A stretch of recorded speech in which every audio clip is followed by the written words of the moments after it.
وكفى والصلاة والسلام على سيد الأنبياء الذي كان نبيا وآدم بين الطين والماء وعلى عباده الذين اصطفى أما بعد فأعوذ بالله من الشيطان الرجيم بسم الله الرحمن الرحيم يا أيها الذين آمنوا اتقوا الله وكونوا مع الصادقين وقال الله تبارك وتعالى في مقام آخر ثاني اثنين إذ هما في الغار إذ يقول لصاحبه لا تحزن إن الله معنا صدق الله العظيم إن الله وملائكته يصلون على النبي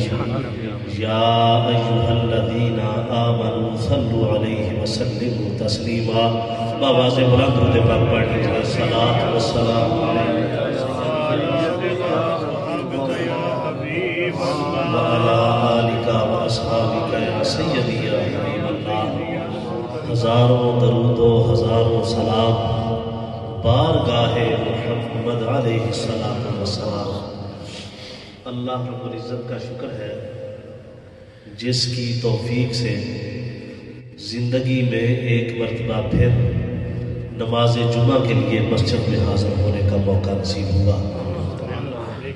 تمام تر تعریفیں اللہ رب العزت کے لیے ہیں جو خالق کائنات بھی ہے اور مالک کائنات بھی، اور لا تعداد مرتبہ ہدیہ درود و سلام آقا نامدار مدنی تاجدار حضور سیدنا احمد مجتبیٰ محمد مصطفیٰ صلی اللہ علیہ وآلہ وسلم کی بارگاہ عرش پناہ میں پیش کرنے کے بعد دعا ہے اللہ رب العزت حق بیانی کی توفیق عطا فرمائے، مجھے اور آپ کو سن کر اس پر عمل کرنے کی توفیق عطا فرمائے آمین۔ جیسا کہ محترم جناب محمد اصغر چشتی صاحب نے فرمایا، میری طبیعت نہایت ہی ناساز ہے، سخت بخار میں حاضر ہوا ہوں۔ میں گزارش کروں گا کہ یہ جو احباب میرے سامنے تھوڑے سے بیٹھے ہوئے یہ میرا ساتھ ہے تو انشاءاللہ یہ ماہ مکرم جمادی الثانی یہ تاجدار صداقت رازدار مصطفیٰ یار غار مصطفیٰ زینت دربار مصطفیٰ خلیفۃ بلا فصل امیر المومنین حضرت سیدنا ابو بکر صدیق رضی اللہ تعالیٰ عنہ کے وصال پاک کا مہینہ ہے، تو میں نے چاہا کہ کچھ نہ کچھ اپنا ہدیہ عقیدت اس مہینے کے آغاز میں ہی جناب سیدنا صدیق اکبر رضی اللہ تعالیٰ عنہ کی بارگاہ میں پیش کیا جائے۔ اللہ رب العزت نے میں نے دو مختلف جگہ سے قرآن حکیم کی آیات آپ کے سامنے تلاوت کی ہے۔ سب سے پہلے اللہ رب العزت نے ارشاد فرمایا یا ایھا الذین آمنوا، اے ایمان والو۔ تو میں اکثر یہ کہا کرتا ہوں کہ جب ایمان والو اللہ کہتا ہے تو پھر کسی اور کا مقصود نہیں ہوتا، کسی اور کا ٹاپک نہیں ہوتا، یہ بات اللہ رب العزت آپ کے لیے فرما رہا ہے، میرے لیے یہ مخاطبہ اللہ رب العزت نے ہمیں ارشاد فرمایا۔ ہم کتنے خوش بخت ہیں کہ اللہ رب العزت ہمیں خطاب کر کے بلاتا ہے، یا ایھا الذین آمنوا اتقوا اللہ، اے ایمان والو اللہ سے ڈرو، وَكُونُوا مَعَ الصَّادِقِينَ، اور جو صدیق ہیں ان کی سنگت اختیار کرو، صدیقوں کے ساتھ مل جاؤ۔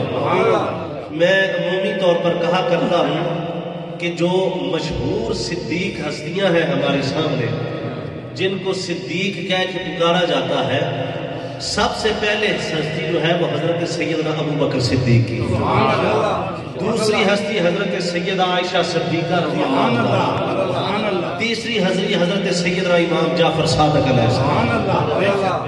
یعنی یہ تین ہستیاں ایسی ہیں جن کے ساتھ صدیق کا لفظ آتا ہے۔ تو پیغام یہ ہے کہ ایمان اس کا کامل ہے جو حضرت سیدنا ابو بکر صدیق کی صداقت پہ بھی ایمان رکھتا ہو، حضرت ام المومنین سیدہ عائشہ صدیقہ کی صداقت پہ بھی ایمان رکھتا ہو، اور گلے گلشن اہل بیت حضرت سیدنا امام جعفر صادق علیہ السلام کی صداقت پہ بھی ایمان رکھتا ہو، یعنی یا یوں کہہ لیجئے کہ اصحاب رسول کا بھی ماننے والا ہو، ازواج رسول کا بھی ماننے والا ہو، اور آل رسول کا بھی ماننے والا ہو۔ اگر اصحاب رسول کو مانے ازواج رسول کو نہ مانے تو مکہ مومن نہیں ہے، اگر ازواج رسول کو مانے اصحاب رسول کو مانے آل رسول کو نہ مانے پھر بھی مسلمان نہیں ہے۔ مسلمان ہونے کے لیے شرط یہ ہے کہ اصحاب رسول کو بھی ماننا پڑے، ازواج رسول کو بھی مانے، اور آل رسول کے اوپر بھی مانے۔ اللہ رب العزت نے ارشاد فرمایا کونوا مع الصادقین، کہ جو صدیق ہیں ان کی سنگت اختیار کرو، جو اللہ رب العزت نے سچے بنائے ہیں ان کی سنگت اختیار کرو۔ اب حضرت سیدنا صدیق اکبر رضی اللہ تعالیٰ عنہ، آپ کو صدیق میرے نبی نے کہا، کہہ دیجئے سبحان اللہ۔ حضور فرماتے ہیں یہ صدیق ہے، کس کو واقعہ معراج کا علم نہیں؟ حضور علیہ السلام جب معراج سے واپس تشریف لاتے ہیں تو کفار مکہ حضرت ابو بکر صدیق کے پاس جاتے ہیں، جا کے کہتے ہیں کہ ابو بکر ہمیں یہ بتاؤ، اگر کوئی شخص یہ دعویٰ کرے کہ میں رات کے مختصر حصے سے بیت اللہ سے چلا ہوں، مسجد اقصی تک گیا ہوں، اور مسجد اقصی سے میں سدرۃ المنتہا کی بلندیوں کو کراس کرتا ہوا لامکان کی بلندیوں تک گیا ہوں، اللہ رب العزت کا جلوہ دیکھا ہے، اللہ رب العزت کو بغیر کسی پردے کی زیارت کی ہے، اگر کوئی شخص یہ کہے تو تم مانتے ہو؟ حضرت ابو بکر صدیق فرماتے ہیں میں نہیں مانتا۔ اگر کوئی شخص ایسی بات کہے، وہ کفار کہتے ہیں پھر سن لو، تمہارے دوست محمد نے یہ دعویٰ کیا ہے کہ میں رات کے مختصر سے حصے میں مسجد حرام سے لے کے مسجد اقصی تک گیا ہوں، وہاں سے لامکان کی بلندیوں تک گیا ہوں۔ حضرت ابو بکر فرماتے ہیں ظالموں، میں نے کہا ہے کوئی دعویٰ کرے تو نہیں مانتا، محمد اس سے بڑی بات کرے تو سبحان اللہ۔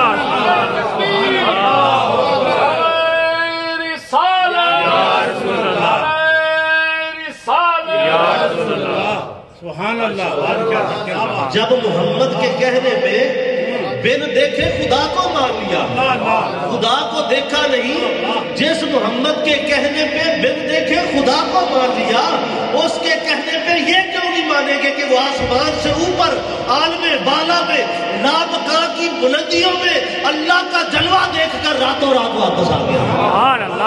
جب یہ بات حضرت آقا علیہ السلام تک پہنچی، آپ فرماتے ہیں ابو بکر انت صدیق، تو صدیق ہے۔ حضرت ابو بکر کو صدیق میرے مصطفیٰ نے کہا ہے۔ اب دوسری حدیث پاک سن لیے، تاجدار کائنات صلی اللہ علیہ وسلم کے ساتھ حضرت ابو بکر ہے، سبحان اللہ، حضرت عمر فاروق ہے، حضرت عثمان غنی ہے، ان تینوں اصحاب کے ساتھ رحمت عالم صلی اللہ علیہ وآلہ وسلم احد پہاڑ کے اوپر جلوہ گر ہوتے ہیں۔ آپ نے ارشاد فرمایا احد مجھ سے محبت کرتا ہے، میں احد سے محبت کرتا ہوں، احد مجھ سے پیار کرتا ہے، میں احد پہاڑ سے پیار کرتا ہوں۔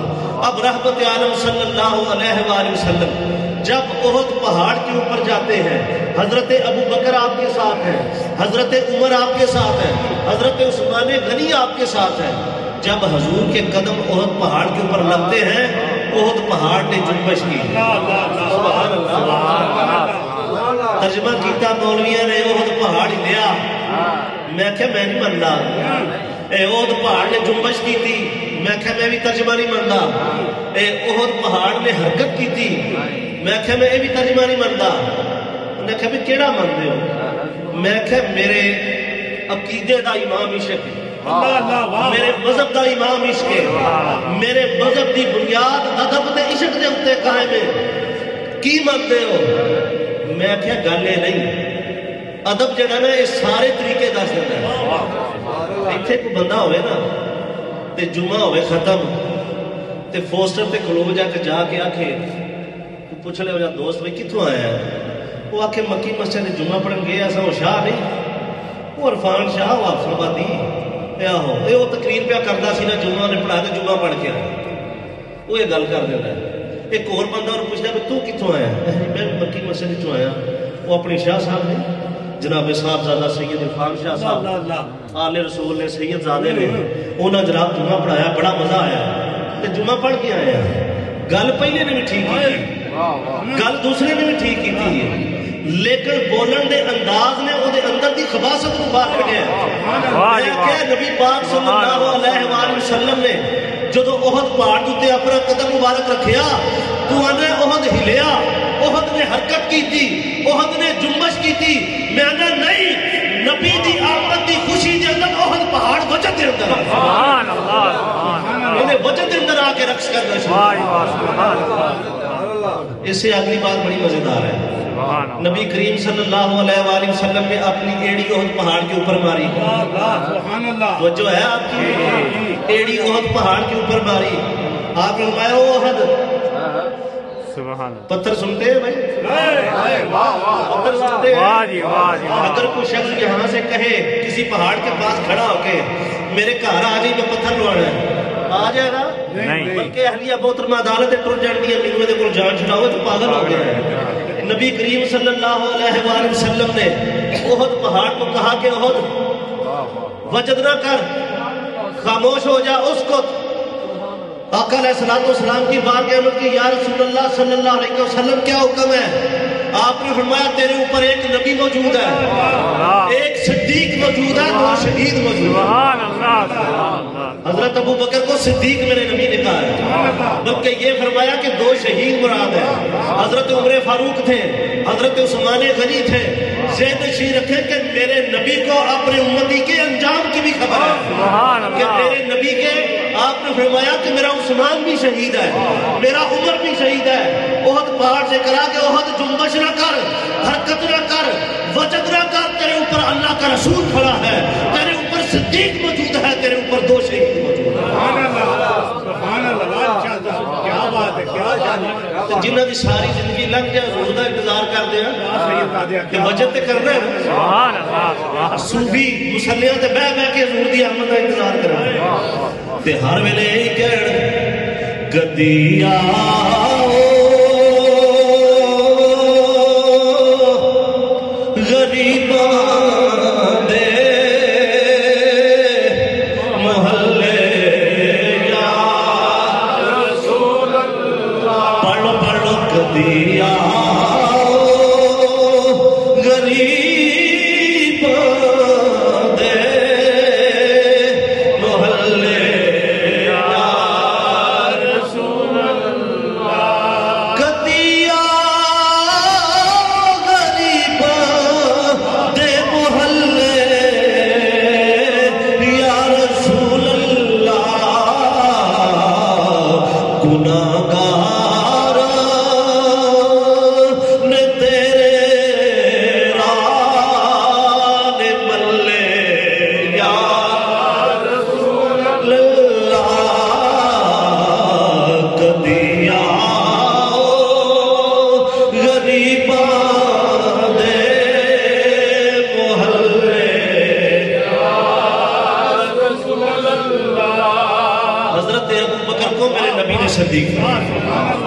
اب محبت کا عالم کیا ہے؟ مسجد نبی کا حرم ہے. آقا علیہ السلام تشریف فرما ہے, صحابہ کا جمع غفیر ہے. آقا ارشاد فرماتے ہیں مجھے تین چیزوں سے بڑی محبت ہے. سبحان اللہ. یا رسول اللہ کن چیزوں سے محبت ہے؟ آقا ارشاد فرماتے ہیں الطیب, مجھے خوشبو سے بڑی محبت ہے, مجھے خوشبو پسند ہے. النساء, مجھے منقوع عورت بڑی پسند ہے, مجھے اپنی بیویوں سے بڑا پیار ہے. آپ ارشاد فرماتے ہیں جعلت قرۃ عینی فی الصلاۃ, نماز میں میری آنکھوں کی ٹھنڈک رکھی گئی ہے. یہ تین چیزیں مجھے بڑی پسند ہیں. ایک کونے سے تاجدار صداقت کھڑے ہوتے ہیں, عرض کرتے ہیں یا رسول اللہ اذن ہو تو میں بھی عرض کروں. رحمت عالم صلی اللہ علیہ وآلہ وسلم فرماتے ہیں ابو بکر بول کیا کہنا چاہتا ہے؟ آپ فرماتے ہیں یا رسول اللہ مجھے بھی تین چیزیں بڑی پسند ہیں, مجھے بھی تین چیزیں بڑی پسند ہیں. ابو بکر کون کون سی چیزیں بڑی پسند ہیں؟ آپ ارشاد فرماتے ہیں کہ یا رسول اللہ مال ابو بکر کا ہو, آپ کے قدموں پہ قربان کرتا رہوں, مجھے یہ چیز بڑی پسند ہے. دوسری چیز یہ بڑی پسند ہے مجھے یا رسول اللہ کہ بیٹی میری ہو آپ کے نکاح میں ہو، یہ مجھے بڑی پسند ہے۔ اور میں ایک جملہ اکثر کہا کرتا ہوں، میں اس کے نصیبوں میں قربان جاؤں جو سیرے باندھ کے مصطفیٰ کے صحت میں آیا ہے، اور اس کے نصیبوں میں بھی قربان جاؤں جس کے گھر میں مصطفیٰ سیرے جس کے گھر میں مصطفیٰ دولہا بن کے آئے وہ بھی شان والا، جو دولہا بن کے مصطفیٰ کے گھر آئے وہ بھی شان والا، سب برابر برا ہے۔ حضرت ابو بکر صدیق فرماتے ہیں یا رسول اللہ تیسری چیز مجھے جو پسند ہے، آپ نے عرض کی، آپ نے فرمایا ابو بکر بول تیسری چیز کیا پسند ہے؟ آپ فرماتے ہیں النظر علی وجہک یا رسول اللہ، یا رسول اللہ مجھے یہ پسند ہے آنکھ ابو بکر کی ہو چہرہ مصطفیٰ کا، آنکھ ابو بکر کی ہو وضحا کا مکھڑا ہو، میں دیکھتا رہوں میری آنکھیں وضحا کا مکھڑا تکتی رہے، دیدار ہوتا رہے، جلوہ ملتا رہے، میت ملتی رہے، سنگت ملتی رہے، صحبت ملتی رہے۔ یہ حضرت ابو بکر صدیق رضی اللہ تعالیٰ عنہ، آپ کی کس کس بات کو یاد کیا جائے، آپ کے کس کس مقام کو یاد کیا جائے۔ اب دیکھیے کہ رحمت عالم صلی اللہ علیہ وآلہ وسلم کے ارشاد فرمایا ابو بکر اللہ کا امر آنے والا ہے، اللہ کا امر آنے والا ہے کہ مکے سے ہجرت کر کے مدینہ جانا ہوگا، آپ تیار رہے۔ 4 ماہ پہلے حضور علیہ السلام نے حضرت ابو بکر صدیق کو فرمایا، سیرت کی ساری کتابوں کے اندر لکھا ہے کہ 4 ماہ ہر روز حضرت سیدنا صدیق اکبر اپنے دروازے پہ کھڑے رہے کہ پتہ نہیں رات کے کس وقت مصطفیٰ آ جائے، میرے نبی کو انتظار نہ کرے۔ خاتم ہر وقت اپنا سامان تیار کر کے دروازے پہ تیار ملے۔ آقا علیہ السلام نے حضرت مولا علی کو بلایا، آپ نے فرمایا کہ علی آ میرے بستر پہ لیٹ جا، علی آ میرے بستر پہ لیٹ جا۔ ایک میں بڑی مزیدار گل کرنی ذرا توجہ فرمایا جی، علی میرے بستر پہ لیٹ جا اور امانتیں دے کے واپس مدینے آ جانا صبح۔ حضرت علی سے پوچھا کہ اے امیر المومنین مولا کائنات، کافر نے تلواریں پکڑ کے باہر حصار بنا رکھا ہے، آقا کو قتل کرنے کا منصوبہ بنا رکھا ہے، حجرہ رسول کے باہر کافر ننگی تلواریں لے کے کھڑے ہیں، آپ کو ڈر نہیں آیا؟ حضرت مولا کائنات فرماتے ہیں جتنی سکون کی نیند اس دن سویا ہوں کبھی سویا نہیں، ہر وقت موت کا ڈر رہتا تھا، اس دن موت کا ڈر بھی نہیں تھا۔ امیر المومنین ہوا کیوں؟ کیونکہ مجھے مصطفیٰ نے کہا تھا امانتیں دے کے مدینے آ جانا۔ جب رسول نے کہہ دیا مدینے آ جانا، مجھے پتا تھا کہ آج کی رات موت بھی علی کے اوپر تاری ہوگی۔ اللہ اکبر، یا رسول اللہ، یا علی، سبحان اللہ۔ مجھے فرمائے سنیں، ایک بڑی بات کہنے والا ہوں، جو ایک مرتبہ رسول کے بستر پہ لیٹے، سبحان اللہ، جو ایک عقیدے کی گل کرنی ہے بھائی، جو ایک مرتبہ رسول کے بستر پہ لیٹے اس کا یہ مقام ہے، وہ کہتا ہے کہ مجھے پتہ ہے کہ آج کی رات مجھے موت بھی نہیں مار سکتی، رسول نے فرمایا ہے کہ مدینے آ جانا، اور کافروں کی جرت نہیں ہو سکتی کہ علی المرتضیٰ کے پاس آئے۔ جو ایک مرتبہ رسول کے بستر پہ سوئے اس کا تو یہ مقام ہے، حضرات ازواج رسول کا کیا مقام ہے، رسول کی بیویوں کا کیا مقام ہوگا، آقا علیہ السلام کی ازواج مطہرات کا کیا مقام ہوگا۔ سبحان اللہ۔ آقا جاتے ہیں حضرت ابو بکر صدیق رضی اللہ تعالیٰ عنہ کے کاشانہ میں جا کے دستک دیتے ہیں، دیکھیں صدیق پہلے تیار کھڑا ہے۔ صدیق میں نے تو بتایا نہیں تھا کہ آج کی رات ہجرت کرنی ہے، یا رسول اللہ 4 ماہ پہلے آپ نے بتایا تھا، اس دن سے ہر رات اپنے دروازے پہ کھڑا۔ میں نے کہا کہ مصطفیٰ کو انتظار نہ کرنا پڑے، اپنی جوان بیٹی حضرت اسماء بنت ابی بکر آپ کی ڈیوٹی لگاتے ہیں کہ آپ نے کھانا پہنچانا ہے غار ثور میں، اور اپنے بیٹے کی ڈیوٹی لگاتے ہیں کہ جاسوسی کر کے بتانا ہے کہ کافر کیا کر رہے ہیں۔ آقا علیہ السلام کو ساتھ لے کے مدینہ شریف کا سفر شروع کرتے ہیں، غار ثور کی طرف جاتے ہیں۔ توجہ فرمائیے، جو حضرات غار ثور پہ گئے ہیں وہ جانتے ہیں کہ آج کے اس دور میں جو انہوں نے رستے بنا رکھے ہیں غار ثور تک جانے کے لیے، آج کے اس دور میں رستہ ہونے کے باوجود غار ثور میں جانا آسان کام نہیں ہے۔ اس وقت کیسا مقام ہوگا جب رستے بھی نہیں تھے۔ سیرت کی ساری کتابوں کے اندر لکھا ہے، چل رہے ہیں چلتے چلتے حضرت ابوبکر صدیق یکدم حضور کے آگے ہو جاتے ہیں، چلتے چلتے یکدم دائیں طرف ہو جاتے ہیں، یکدم بائیں طرف ہو جاتے ہیں، پھر چلتے چلتے پیچھے ہو جاتے ہیں۔ آقا علیہ السلام فرماتے ہیں کہ ابوبکر کیا کر رہے ہو؟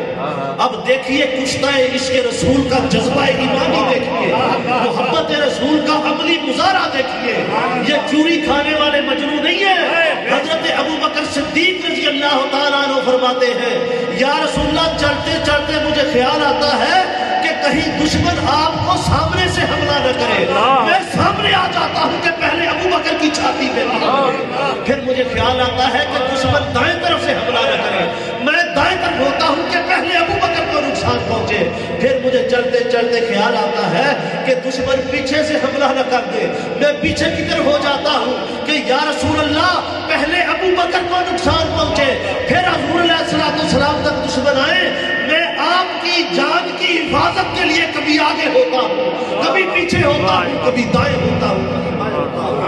حضرت ابوبکر صدیق رضی اللہ تعالیٰ عنہ آپ عرض کرتے ہیں یا رسول اللہ صلی اللہ علیہ وسلم ہمارے مکے کے لوگ بڑے کھوجی ہیں، یہ اندازہ لگا لیتے ہیں اگر دو بندوں کے پاؤں کے نشان ہوں گے تو انہیں پتہ چل جائے گا کہ محمد اور ابوبکر گئے ہیں۔ آپ نے فرمایا ابوبکر کیا چاہتا ہے؟ یا رسول اللہ میں چاہتا ہوں کہ آپ میرے کندھوں پہ سوار ہو، ایک شخص کے نشان لگے قدموں کے اور وہ دیکھیں کہ یہ تو کوئی ایک شخص گیا ہے، آپ ابوبکر کے کندھوں پہ سوار ہو جائیں، ابوبکر آپ کو کندھوں پہ سوار کر کے جا رہے ہیں۔ سبحان اللہ کہیں، پھر ایک جملہ کہہ، پھر ایک جملہ کہہ، میں اس کے نصیبوں پہ قربان جاؤں جسے مصطفیٰ نے کندھوں پہ سوار کیا، حضرت مولا کائنات میں اس کے نصیبوں پہ قربان جاؤں جس کو مصطفیٰ نے کندھوں پہ سوار کیا، اور اس کے نصیبوں پہ قربان جاؤں جس نے مصطفیٰ کو کندھوں پہ سوار کیا۔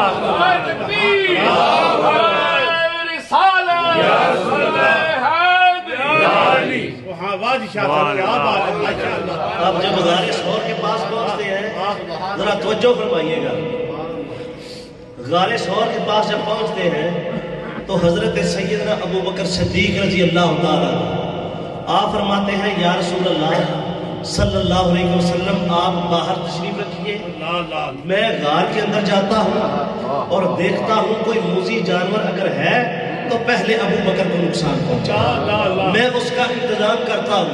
حضرت ابوبکر صدیق رضی اللہ تعالیٰ عنہ نے اپنی قیمتی چادر کو پھاڑا اور غار کے جو سوراخ ہیں ان کو بند کیا۔ آپ سب نے سن رکھا ہے کہ ایک سوراخ جو ہے وہ بچ گیا، کپڑا نہ رہا۔ حضرت ابوبکر صدیق رضی اللہ تعالیٰ عنہ نے اپنی ایڑی مبارک کو سوراخ پہ رکھ دیا۔ جو لوگ غار ثور کے اوپر گئے ہیں، اب تو مجھے پتہ نہیں، 2014 کی بات کر رہا ہوں، پہلے 2 جائے نماز پڑھے ہوتے ہیں، ان کے اوپر لوگ نوافل پڑھتے ہیں، اس کے آگے پھر 2 جائے نماز پڑھے، جو اگلے 2 جائے نماز ہیں ان کے رائٹ سائڈ والا جو جائے نماز ہے اس کو اٹھائیں تو اس کے نیچے آج بھی وہ سوراخ موجود ہے جس کے اوپر حضرت ابوبکر صدیق نے اپنی فقیر نے اس کی زیارت کی ہے۔ حضرات محترم، حضرت ابوبکر صدیق رضی اللہ تعالیٰ عنہ آپ نے غار ثور کے اندر جا کے جب یہ محبت کا مظاہرہ کیا، اللہ رب العزت نے قرآن نازل فرمایا، کہہ دیجئے سبحان اللہ۔ اللہ رب العزت نے فرمایا ثانی اثنین اذ ہما فی الغار، جب 2 میں سے دوسرا بولا، جب 2 میں سے دوسرا بولا غار میں، ثانی اثنین اذ ہما فی الغار، جب 2 میں سے دوسرا غار کے اندر بولا، کیا بولا؟ اذ یقول لصاحبہ، اپنے صاحب سے، اپنے صحابی سے، لا تحزن، حزن نہ کر، خوف نہ کر، ان اللہ معنا، اللہ ہمارے ساتھ ہے، بولیے نا اللہ ہمارے ساتھ ہے۔ اب توجہ فرمائیے، بڑی خوبصورت بات آپ سے عرض کرنا چاہتا ہوں۔ اللہ رب العزت نے فرمایا ثانی اثنین اذ ہما فی الغار، جب 2 میں سے دوسرا بولا۔ اب بولا کون ہے؟ حضور علیہ السلام۔ اب حضور تو پہلے ہے، حضور تو دوسرے نہیں ہے، حضور تو پہلے ہے۔ تو اللہ رب العزت نے یہ کیوں فرمایا کہ ثانی اثنین اذ ہما فی الغار، کہ غار کے اندر دو میں سے دوسرا بولا. اب دوسرا بول کے کیا کہتا ہے؟ اذ یقول لصاحبہ. آقا فرماتے ہیں اپنے صحابی سے. حضرت ابو بکر صدیق رضی اللہ تعالیٰ عنہ واحد وہ شخص ہے جس کی صحابیت قرآن سے زیادہ. سبحان اللہ. جس کو صحابی کہہ کے قرآن نے پکارا. سبحان اللہ. اذ یقول لصاحبہ. اپنے صحابی سے حضور نے فرمایا ہے. اب میں عرض یہ کر رہا تھا کہ حضور تو دو میں سے پہلے ہیں. درجے کے لحاظ سے حضور کا پہلا نمبر ہے, رتبے کے لحاظ سے حضور کا پہلا نمبر ہے. تو یہ دو میں سے دوسرا اللہ نے کیوں فرمایا حضور علیہ السلام کو؟ آپ تو دو میں سے پہلے ہیں, دوسرا کیوں فرمایا؟ علماء فرماتے ہیں وہ اس لیے کہ درجے کے اعتبار سے تو حضور پہلے ہیں, رتبے کے اعتبار سے تو حضور پہلے ہیں, اور آقا علیہ السلام مرتبے کے لحاظ سے تو حضور پہلے ہیں. لیکن اس ہجرت کی رات میں ابو بکر وفا میں پہلے نمبر پہ تھا, ابو بکر قربانی میں پہلے نمبر پہ تھا, ابو بکر ایثار میں پہلے نمبر پہ تھا, ابو بکر حضور سے محبت میں پہلے نمبر پہ تھا, ابو بکر حضور سے محبت کے اظہار میں پہلے نمبر پہ تھا, ابو بکر مقام فدا میں پہلے نمبر پہ تھا, ابو بکر مقام رضا میں اس رات پہلے نمبر پہ تھا. اس لیے اللہ نے فرمایا ثانی اثنین اذ ہما فی الغار. درجہ تو مصطفیٰ کا پہلا ہے, لیکن اس رات چونکہ وفا میں ابو بکر نے وفا کی حد کر دی, اس لیے اللہ نے کہا کہ ابو بکر تو پہلا ہے. سبحان اللہ. سبحان اللہ. ایک اور بات, کیوں فرمایا ثانی اثنین اذ ہما فی الغار, کہ دو میں سے دوسرا حضور کو کیوں فرمایا؟ اب دیکھیے کہ دو میں سے دوسرا اس لیے فرمایا کہ دخول غار کا واقعہ جو ہے وہ ذرا ذہن میں رکھیں. آقا علیہ السلام ابھی باہر کھڑے ہیں, حضرت ابو بکر صدیق رضی اللہ تعالیٰ عنہ عرض کرتے ہیں یا رسول اللہ آپ ٹھہریے, میں پہلے غار میں داخل ہوتا ہوں, میں پہلے غار کے اندر داخل ہوتا ہوں. تو دخول غار میں پہل جو ہے وہ حضرت ابو بکر صدیق اس رات, اس لیے اللہ نے فرمایا ثانی اثنین اذ ہما فی الغار.